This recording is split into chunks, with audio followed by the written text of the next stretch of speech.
Hey guys, it's Tommy Z Smiles, and I'm going to be going over the 5 things that I wish that I knew before I started playing Valorant. This is a beginner's guide. This is for people brand new to Valorant who have never played the game before or who just started playing the game recently. I hope you enjoy the video, and if you do, drop a like and hit the subscribe button. Okay, so the first thing, you booted up Valorant, you created an account. Now what are you going to do first? Well, the first thing you're going to do is there's 5 agents that you're able to choose from when you first start the game. That's Brim, Jett, Sage, Sova, and Phoenix. And you're like, Tommy Z Smiles, man, who should I choose? Like, I don't know who to choose. Well, let me tell you, what I wish I knew before I started playing Valorant is that not to play a very aggressive agent at first. So that excludes Jett and Phoenix. They're meant to entry frag and to create space for the team. A lot of people want to play Jett. They think of Valorant, they think of Jett, right? You don't want to only learn Jett and just be a one-trick wonder. As of right now, Phoenix is really underpowered in the meta.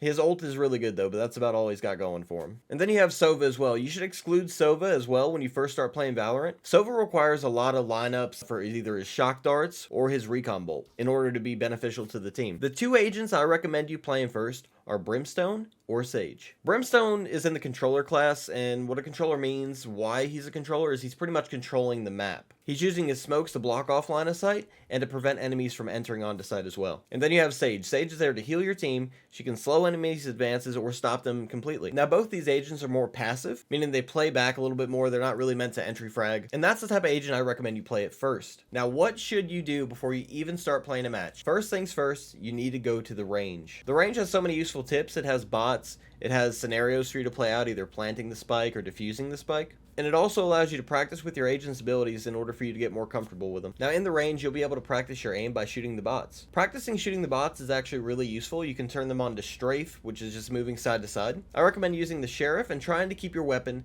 at head level. Since I started using the sheriff, my aim has improved dramatically. The main key here is with your aim is just trying to practice keeping your gun head level. Now I've seen a lot of people hate on shooting the bots in Valorant. They say you should use aim labs. Aim labs is free. That's true, but the bots are there for a reason. They help you practice scenarios such as like defusing the spike, planting the spike, and you can also practice your aim. And it also allows you to find a good sensitivity for you. When I first started playing Valorant, for the longest time, months and months and months, I kept my sensitivity at a 1.0, which is way too high for me. I eventually lowered it down to where I have it now at 0.37. Now me personally, I don't mess with my DPI at all. It's probably like 8,000 something. It's over 9,000! I just adjust my sense in game until I find one that works for me. So what's next on the list? The next thing you're going to do is you're going to go and you're going to play unrated. You're not going to play comp. Valorant changed it to where you got to be level 20 anyway before you can play comp. Now I'm not going to go tell you to play deathmatch. It helps practice your aim. I hate deathmatch, alright? So I'm not going to go and tell you to go play deathmatch. By playing unrated, it's going to help you understand how the game is played and the fundamentals of it as well. Playing unrated helps you build teamwork skills, how other players play, learning different angles, and most importantly, game sense. Because even if you have good aim, it's not going to help you build your game sense. Game sense is only learned by actually playing the game. So what is game sense? Game sense is almost like a sixth sense, right? Hence the word in it, game sense. It's pretty much like being able to quickly react to situations and relying on intuition. Game sense includes a couple different things, such as like situational awareness. An example of that is like checking your map and seeing if a Sova darted somewhere. It's constantly being aware of what's happening around you. For example, if Sage places a wall, it's for you to know and check to see if she's on top of it. It's being able to keep mental notes in your head, like has Breach or Reyna used all their flashes this round? Has Brim used all of his smokes? And how much money does the enemy have? They might have an op. And keeping track of who has their ultimate on the other team as well. Game sense also includes problem solving skills, like using Sage's wall to wall up over another wall, creating one-ways with your smokes over the spike, and pinging the spike for your team when the enemy is cut off line of sight from it. These are all examples of good problem solving skills. Or saving your money instead of buying a gun when you have your ultimate.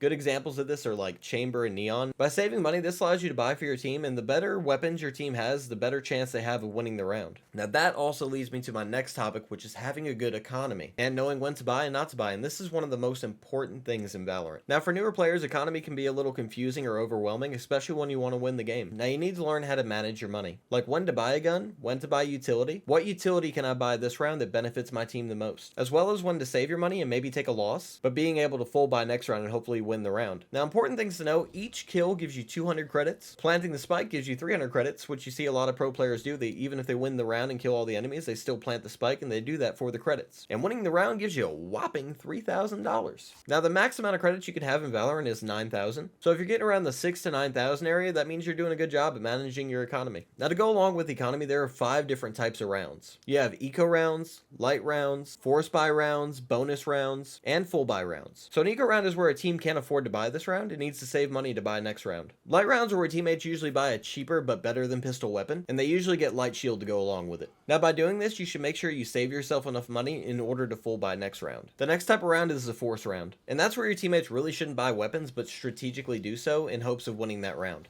Now, a good example of a bonus round is, let's say you win the pistol round, you buy a Spectre and Shield the second round, and those weapons and abilities that you bought the second round carry over into the next round. Now, instead of buying that round, you use the weapons and abilities you currently have. The last type of round is a full buy round, and that's where you're able to buy full shield, a rifle, and all your abilities. Now, the next topic on our list is learning callouts and having really good communication. Now, especially for me, callouts were like really hard to learn. I still don't know all the callouts. Now, you should be trying your best to pay attention to what other people are calling locations and to pay attention to your map. Now, what I recommend you do is go into a custom game and just take a few minutes to look over the names of the main places enemies will be. Now, a good example of this would be like hookah, short, long, showers. They're all good examples of main places enemies will be on bind. By knowing the names of the key main places on each map, it can really benefit your team by knowing where the enemy is at and which site. And if you don't know the name of something or you can't think of it fast enough, don't worry about it too much. Just open your map, ping where the enemies were, call out how many you've seen and who they were. So like an example of that would be 2 enemies on my ping, Reyna and Skye. Another thing is, don't be afraid to talk to your team. Communication is a huge part in Valorant, especially because it's a really competitive game and everybody wants to win. By using good communication callouts, you're giving your team a huge advantage in winning the game. If you hear footsteps on a certain site, call it out. If you see enemies mid or hear them rotating,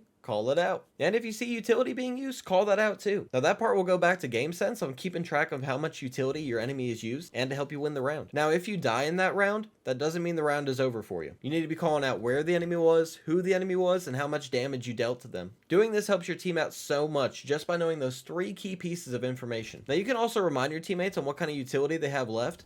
A good example of this would be like, hey Skye, you got a flash. By letting your teammates know they have utility left can really help them clutch the round, especially because they might be extremely overwhelmed in a clutch situation and might not know they have a flash left. Just when you're telling your teammates that they have utility left, don't overcomment and tell them over and over again. They're going to think you're trying to tell them what to do and they're probably going to get annoyed with you. It's okay to give suggestions every once in a while. For example, like asking someone to smoke in a specific spot. So now you've gotten this far in Valorant and you're probably wondering, what agents should I unlock first? My suggestion to you is unlocking KO first. In the current state of Valorant, KO is becoming more and more meta, and by unlocking him first and learning how to play him will be a huge benefit to your team. And on the plus side, by unlocking KO, it gives you a different type of agent to play, as KO is an initiator. KO is able to suppress other enemies' abilities, use flashes, and can turn the tide of a losing round by using his ability to stop all other enemy utility. And now you're ready to play comp. You've hit over level 20, you can actually play comp now, you've been practicing your aim, you've unlocked an agent or two, you've learned their abilities. Super exciting, right? And all those friends you made while playing unrated are going to be super helpful to you